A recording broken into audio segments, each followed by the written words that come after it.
Welcome to an EEA Ask an Expert session. My name is Gülçin Karadeniz and I'm joined here by my colleague Carl Hamilton, who is the Head of Department for Digitalization. So welcome, Carl. Thanks, Gülçin. Can you, as I did mention that you're the Head of Digital Department, can you just explain first what the department works on? Yeah, so it's great to be here this afternoon, and thanks to everyone for joining. So the Digital Department is one of our 6 departments here at the agency, and effectively we're responsible for all the technology, infrastructure, cybersecurity within the agency. We also operate a data management unit that handles all of the data we're going to talk about today. And we also have a third unit called Earth Observation, which deals with another whole type of data. So it's the Copernicus Earth Observation. So yeah, we cover a lot of data, which is very relevant. Which is exactly today. the focus of our discussion, including digitalization and so on. Yes. In our previous sessions, many of you might have seen that we talk a lot about our assessments and findings on this topic and that topic, but of course that work is underpinned by data and a lot of data flows. So what kind of data does the EEA work on? Yeah, so you make a really good point, Gülçin. It's very important. I mean, the European Environment Agency is an independent agency, and we sit at this interface between policy and science. And obviously, to be independent, we need to rely on evidence and a scientific evidence base. And of course, data is a major part of that. So in terms of the data that we handle, it covers all of the thematic areas that we're responsible for. So broadly speaking, environment, climate and sustainability. And within those domains, we handle a huge amount of data across lots of thematic areas. So from climate change characteristics, greenhouse gas emissions, land use and land cover, pollution. Air pollution is a very popular one. Water quality, there are a lot of metrics and data sets around that as well. Also circularity, so waste and pollution and reuse, energy use within the European Union. So we cover an enormous amount of data. Another really interesting area is the human health dimension of environment. So we also monitor or have data on noise, air quality, so factors that would really affect all of us in our day-to-day lives. Yeah. And a lot of it is geospatial data as well. But before I delve deeper into our data work, for our live audience, if you do have any questions for Carl on data and how we work with it, what we do with it, how we check it, and what we learn from it, please do insert them in the comment sections, and the team behind the scene is going to forward them, so you'll get to hear the answers that we have. So you did mention some of the data, and how does it work? I mean, there is data. Where does it come from? Where does it? Because in the past, maybe it was on paper. Mm-hmm. So what is it now? Yeah, so it's a really big question again. I mean, at the agency, we work with 38 countries across Europe, so beyond the European Union as well.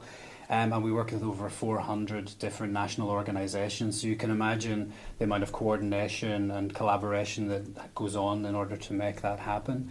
So in terms of the way we make that happen, it all starts with the definition of a policy and what we want to monitor or measure within the European Union and across our member countries.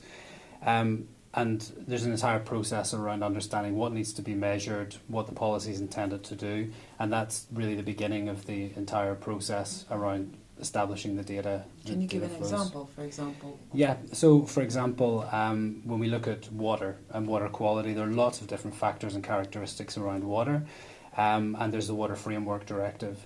So if you look at when that legislation is then drafted, we effectively the European Commission works to define what needs to be measured, how frequently, and how that's going to inform action on the ground. We then take that information. We need to make sure we've got very adaptable infrastructure and services to be able to capture the data when it's coming in. That's a big part of what we do. But we also work with the countries then to build a data framework. So effectively, how is this going to be reported? What are the different standards we're going to use? And how are we going to get that into the organisation? So we work with the member countries to be able to prepare them for the reporting. And then when the reporting obligations come into effect, there's a window, they report the data into us, and that then starts the whole next phase of the process, which I'm happy to talk about when we get the data, what we do with it.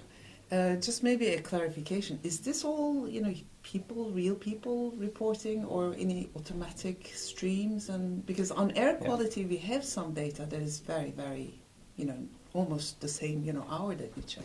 Yeah, so it's a variety, to be honest. So we have air quality data, which is automated and it comes in near real time. But we also have data that's reported. It may be on an annual basis. It could be every 2 years. It could even be every 6 years. And a lot of that is prepared by the member countries, and then they can use automation monitoring systems to do that. But we also receive reporting on plans, implementation plans, policies, so that may require a bit more human intervention to send it through. We also have lots of other different types of data, what we call in situ measurements, so basically everything that's not coming from a satellite. And we also take in data from satellites, which is obviously automated because we rely on that technology to get the data through to us so we can work on it. Maybe before we talk about the data hub, you could just, you did mention the satellite information, but also in situ underground or in water, surface, etc. kind of information. Can you just tell us a little bit about Copernicus and what we do with the Copernicus component? Yeah, so this is a really exciting area, not just for today, but also for the future. So Copernicus is a component of the European Space Programme, and it's operated in collaboration with the European Commission and the European Space Agency. And effectively, Copernicus operates 6 services that cover land, marine, atmosphere monitoring, climate change, and also security and emergency. And the European Environment Agency is one of the so-called entrusted entities. So we operate the land service together with the Joint Research Centre in the European Commission. And we also have responsibility for the in situ component. So effectively, all of the satellite part of it, but then also the in situ, the non-satellite ground measurements. And that could be everything from air quality sensors to calibration measurements on the ground. It could be lots of different data sets. It's a really rich area. Like you mentioned land, as we are the entrusted entity for land monitoring. Mm-hmm. What kind of intelligence, insights, information we can get out of the data that we have? So a really important part of the work we do at a European level is, of course, all of the countries have their own national systems and their own national data. The work we do is to really take that to a European level. So what's very important through all the data that we handle, not just the Copernicus, is really this consistency, this harmonization, and the fact that we are able to compare it from year to year, so this temporal and spatial consistency. And that's a really important part of the Copernicus work as well, because of course when you've got the satellites pointed at Earth and they're rotating and taking images constantly, this really allows us to have that temporal and spatial consistency across Europe. So the kind of products that we produce within the land service, we've everything from what we call the cryosphere, hydrology, so effectively freshwater, coastal observations. We look at vegetative cover, and we can really see the pattern of vegetation and how it grows. And so when spring comes earlier or later, exactly, kind of. Yeah. We operate also the European Ground Motion Service, so we can even see millimeter changes in the surface of the Earth. And why this is important for environment, of course, is that can also give us some indication of the state of aquifers and water sources, as an example, and changes in the landscape. So there's lots of information, surface energy, that we can take from that.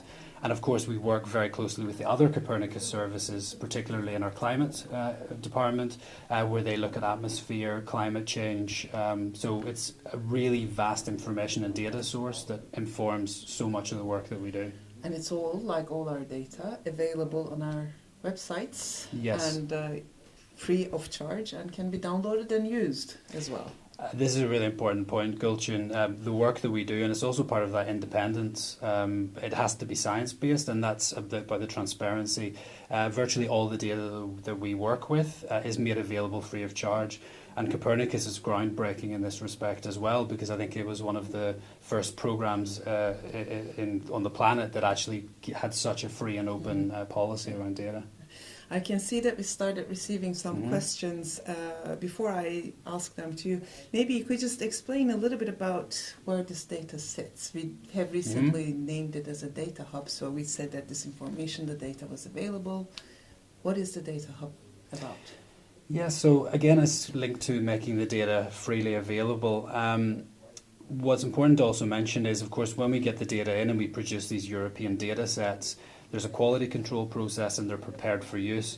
Then it's about getting that data out there, but also using it in our work at the agency. So from that data, we produce indicators, maps, visualizations, dashboards, and a lot of the reports and briefings that the people watching have access to today is informed by that work. Another element of this is the data hub, and the data hub is where anyone can go today and you can actually see the data that we hold, and they get access to that to download it. We host a lot of the data, but we don't host all of the data. But what we do maintain is a catalogue of all that data and what it can be used for. So anyone who wants to come in and have a look at that, they can find the sources of the data, download it, view it, and take it into their own research and analysis if they want to. Right. Full transparency. So if you're asking, I'll start asking the questions that we start receiving. But if you do have other questions, please post them in the comment section and we'll get to them. So you did mention there's a question from Tena who is asking, how do you handle the data exactly? How do you receive it? From whom? We did touch upon these things. But she's also asking, what about data modeling?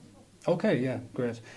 So when we get the data in, we work with our IONET, who's our European Environment Information and Observation Network. So it's effectively our collaboration across Europe to really bring that data in, to integrate the data from all the countries. We then do quality control, quality checks, make sure that we're using consistent units. Of course, we have different member state languages, making sure they're all harmonized and quality checked.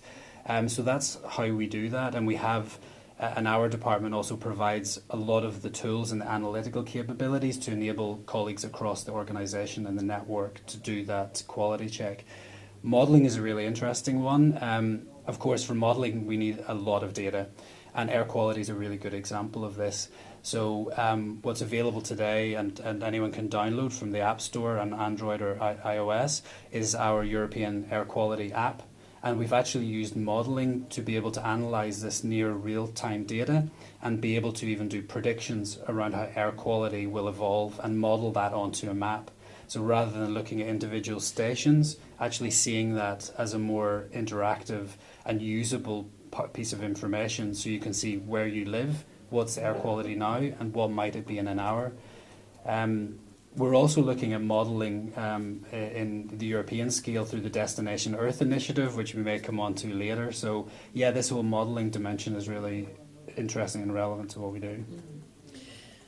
Thanks. We do have a question from Sandra. We cannot fully comment on the full scope of it, but I'll read it entirely. So regarding President Trump's withdrawal from the Paris Agreement, how did it impact global climate data sharing efforts, and what long-term challenges did it create for the data industry? There's a component about, recovering from the disruption. I do understand it as data flow disruption and so on and so forth.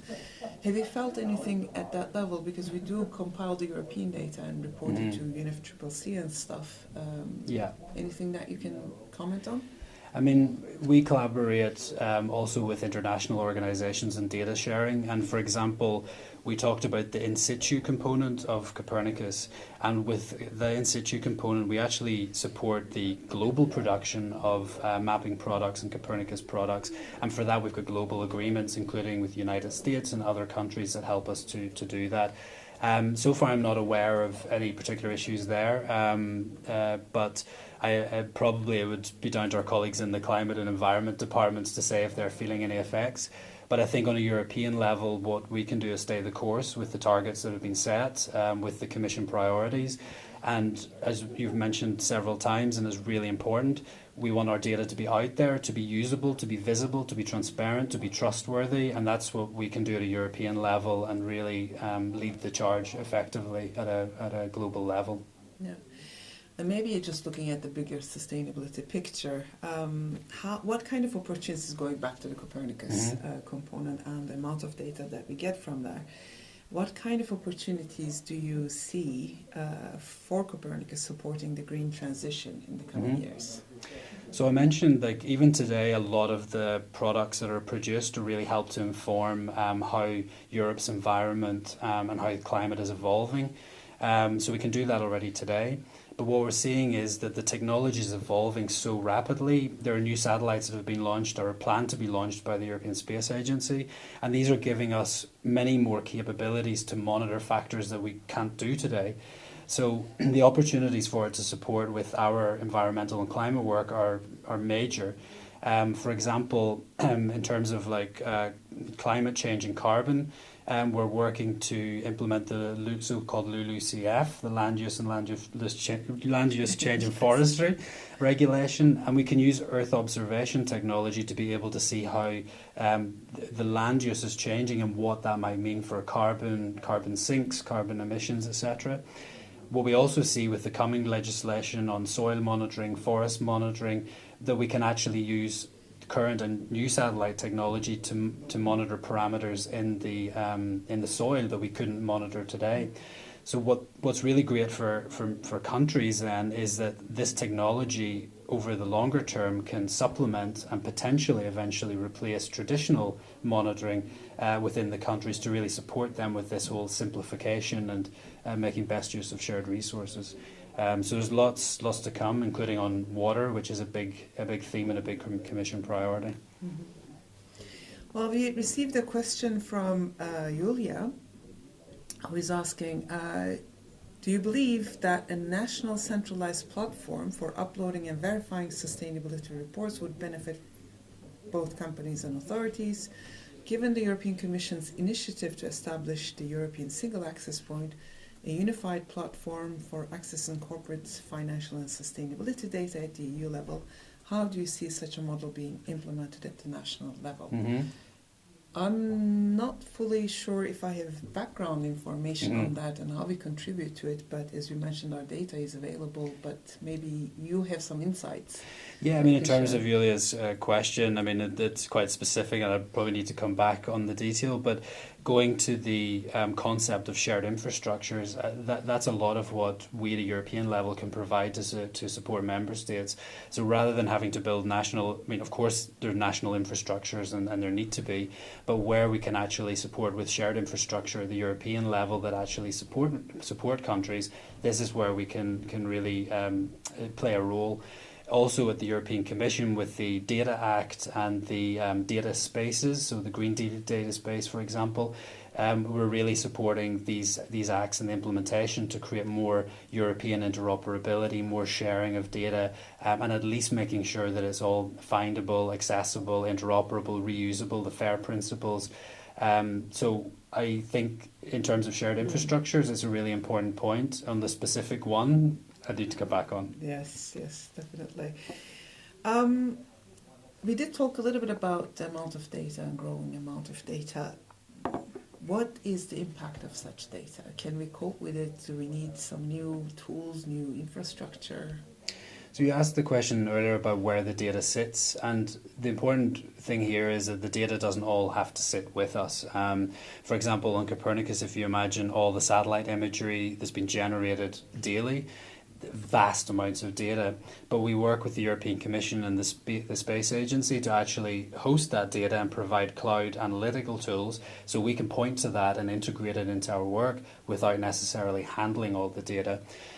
For us, I mean, storage is one element, but it's also more the compute capacity, because we talk about modelling, applying artificial intelligence, etc. This requires a lot of compute power, and it's probably more in that area that the long-term evolution of our tooling and capacities really needs to focus. Yeah. We can also maybe discuss, you did mention modeling and machine learning and stuff. There are a lot of different, I would say, opportunities and potentials in the future, considering how digital tools have been growing. Another question, let's say that I'm a citizen and you said that there was all this data that was available. What would you select of all the things? What can I check on the EEA website? What can I get out? Well, I think depending on what your interest area is, if you're interested in data as a horizontal theme, let's say, you can go into the data hub, you can browse the data by thematic area or by type of data. We also work with the Commission, Eurostat, different organizations, so you can actually see a lot of it there. If you want to see it from a thematic perspective, we also operate information systems and knowledge platforms, as we call them. So if you want to go into climate adaptation, for example, you can go into the Climate Adapt portal. We've got a water information system, biodiversity.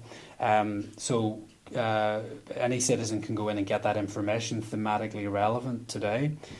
What's maybe also quite interesting for people watching online, you can browse to it right now, is our Environment and Health Atlas, where you can actually go in and check your location, your city, your street, and see factors like bathing water quality, how close you are to green spaces, noise, other factors. And we really want to evolve that in the coming years to make the data even more usable and relevant to citizens as well as policymakers and So I just go in and type in my address and then I get all that information. You can browse on the map. I don't know if you can actually put in your postcode, but you can browse on the map and it's fairly detailed. You can zoom in. Okay.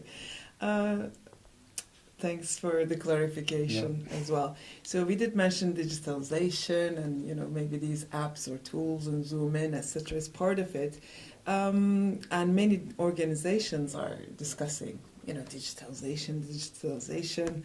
What does it mean for us as you are the head of the digital department? Yeah. I mean, I think digitalization is a term that's used a lot, like artificial intelligence is potentially a sort of a panacea, and of course it's not. It's part of the solution to the challenges that we face. For us at the agency, making full use of data and digitalization is one of our strategic objectives. It's in our strategy to 2030.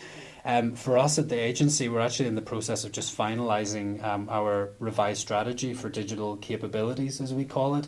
And here we want to really look at not just the technology dimension and the data dimension, but also how can we listen more to what our users need from us, be it citizens, policymakers, countries, and drive the evolution of our services more closely around that.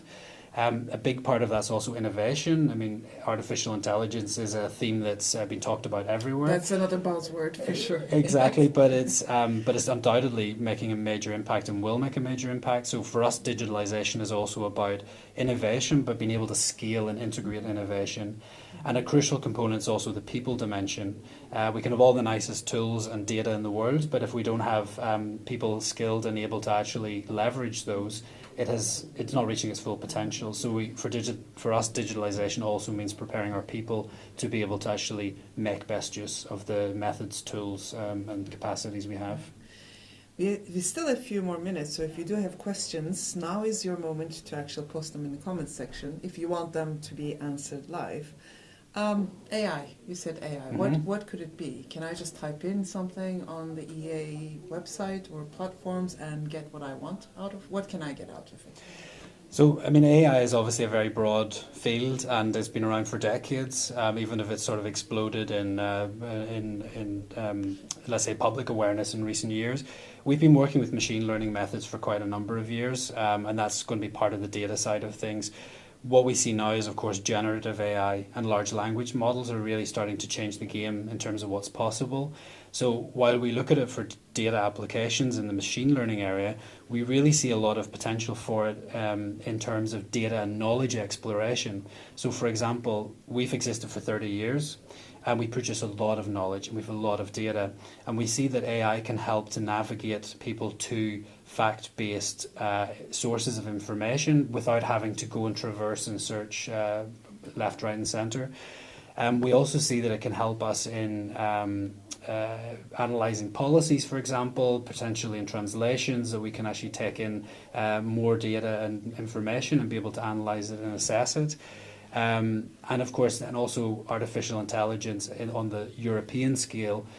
for example, with the Destination Earth initiative and digital twins, is really opening up major new avenues in terms of modelling. I'm sure many people don't know what that is. Can you just explain what the Destination Earth? Yeah, this is actually a really exciting one. I think for anyone who's been interested to join this Ask the Expert session, it's probably one that would be of interest. Destination Earth is a European initiative that's run by the European Commission together with the European Space Agency and the European ECMWF. And effectively, they've built an infrastructure where they can take big data, massive amounts of data, high performance computing capacity, and actually start to create digital twins of the Earth. And this is really interesting for our work because we've got colleagues who've worked with them to develop a digital twin of the Earth for climate adaptation. So what we can do then is we can start to model different scenarios, different adaptation plans at the regional level, the country level, European level, and actually see how climate change may affect decision making on those adaptation measures. So I was fortunate to be at the launch of this in Finland, in Kajaani last year, and it's a really exciting initiative, and we're also looking at an agency level at how we can use this more in the future to help us to do more of the foresight and scenario planning, as well as the state of the environment and the climate. It is very exciting, I do agree. We've got one question from Sophie, who says, thank you for this atlas. I guess Sophie has managed to get to the Environment and Health Atlas. Can you find information on aircraft noise? We do have reporting on noise, so you'll find data on noise, and we actually publish a joint report with the European Aviation Safety Agency, where we also look at aviation and how that interacts with environment. So I would really encourage Sophie to go there, and there are interesting reports and data sets on that. I think we can share the link to the aviation report that we did already there, and maybe also a bit of a teaser as well that I can share with Sophie. We are going to publish a report early in June, more or less, on environmental noise in Europe. Yes. So this is something that you can also get a bit of a more assessment on that. Before actually asking you for your last remarks, maybe a question: what do you think is the biggest challenge that, in terms of an agency like us dealing with a lot of data? What is the biggest challenge that we face? Is it too much data? Is it outdated data? Is it the quality check processes? What would you say? One of the big challenges is, as I mentioned, we really need to harmonise at the European level, and this requires a lot of effort to make sure that there's the data sets are consistent and harmonised, etc. And a big part of our work goes into that. I think also, in terms of the reporting obligations and the frequency, sometimes the reporting happens, as I said, on an annual or biannual basis. So it's not a problem of too much data. Sometimes it can also be that if we had more data, we could actually do more with it. So we're really seeing this explosion in big data, Internet of Things, the opportunities to take citizen science data in situ, where we work with global partnerships.